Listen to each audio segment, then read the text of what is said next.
Wait, what? So this happened. I'm Rachel Velis, and this is the podcast Hell is Not the End, although it feels like just the beginning sometimes. Is anything really the end, though? This podcast is meant to explore the limitless possibilities of one's own soul. Why do people do bad things? Why are there countless happenings beyond understanding? Why, when we are cautioned not to do something, do we just do it anyway?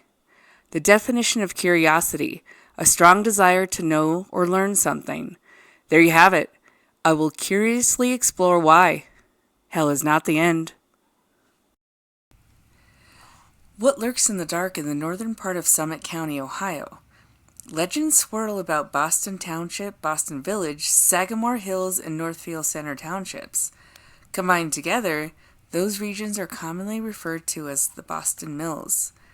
Settled in 1806, Boston is the oldest village in Summit County. In the 1820s, the first mill is built.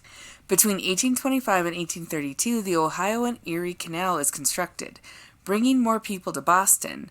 Many more mills will pop up in the area over the next few decades, the most significant being a paper mill. In the early 1880s, a railroad station is constructed in the town and named Boston Mills. In the late 1960s, a nationwide movement starts to stop the destruction of forests.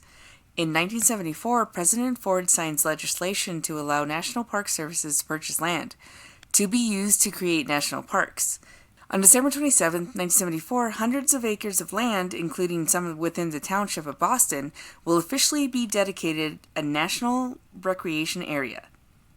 The legislation allowed the federal government the power to use eminent domain to acquire land from private owners to make room for a national park. Right after the bill is passed, the government starts buying up houses throughout Boston Township and surrounding areas. Once the government decided they wanted to buy your house, that was it. There was no negotiations to be had, and owners were forced to sell and move. As the Cuyahoga Valley National Park grew, the residents couldn't evacuate fast enough. So once the government bought a house, it was boarded up and covered with U.S. ID'd no trespassing signs until it could be demolished. Some of the houses were used in fire department training exercises, being burned intentionally. The government purchased so many houses at such a fast pace, they fell behind on the demolition schedule. It was not uncommon to see lines of boarded-up houses next to burned remains of others.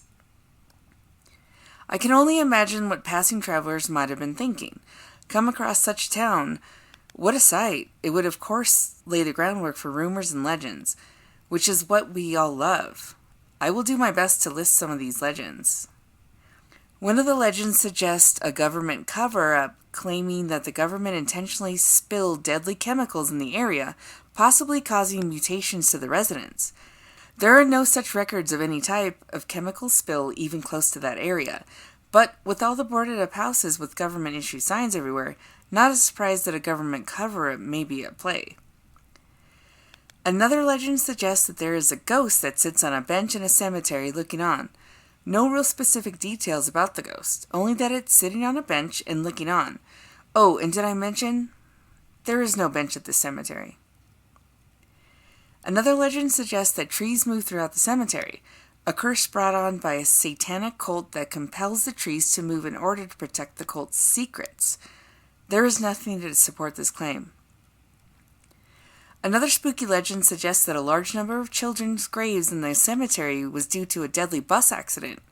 Although there are graves of children there, they are not linked to a bus accident. Of course, there will be a bus legend. Yeah. The school bus legend suggests that a busload of children were murdered by a serial killer or several serial killers in the woods, an escaped mental patient or patients, and even a Satanist or whole satanic cult. The murder of the story depends on who is telling the story.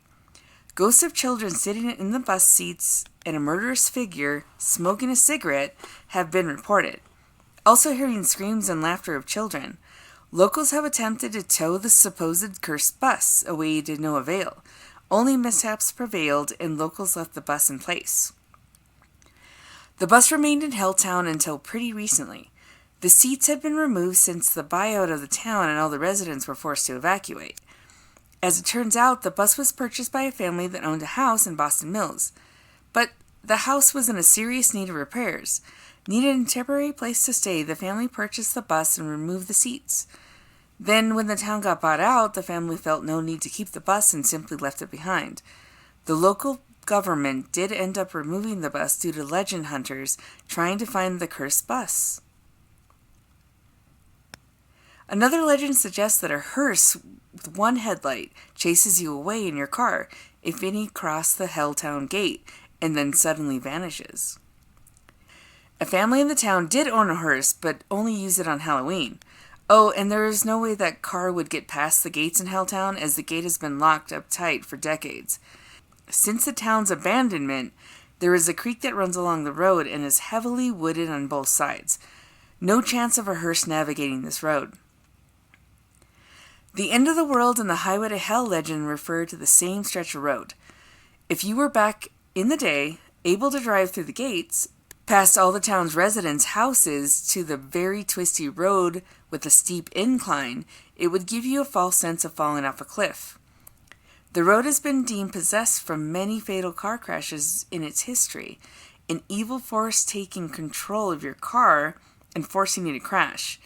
Once you reach the end, robed satanic cult members will surround you and trap you with them. And of course, a serial killer with an axe who butchers people at the end of the road and was never apprehended. Makes me wonder if the axe murderer and the satanic cult members were friends. Haha, okay. No, it doesn't. The road had become a hotspot for thrill seekers, maybe going just a little too fast on the very twisty road with a false sense of falling off a cliff feeling, making you feel like it's not only the end of the world, but the highway to hell as well. These legends have never ever once checked out as fact. It's just one of those crazy one-off, what-if places. The truth is, this town got a cruel, tough break. When the residents had to evacuate, it was out of their hands. I bet a lot of possible haunted places may or may not deal with the same situation. It's possible the draw is the name itself. Who wouldn't want to visit a hell town? I know I would. Just remember, legends are sometimes just that. Fun to listen to and simply not based on one shred of credible evidence. My hope is that no one has to live in fear. Ever. As always, I will never give up and read the signs. Special thanks to all the reading materials I could get my hands on, internet mostly. Thanks to wikipedia.org and ghostsofohio.com. Thanks so much for listening. I am Rachel Velis, and this is the podcast, Hell is Not the End.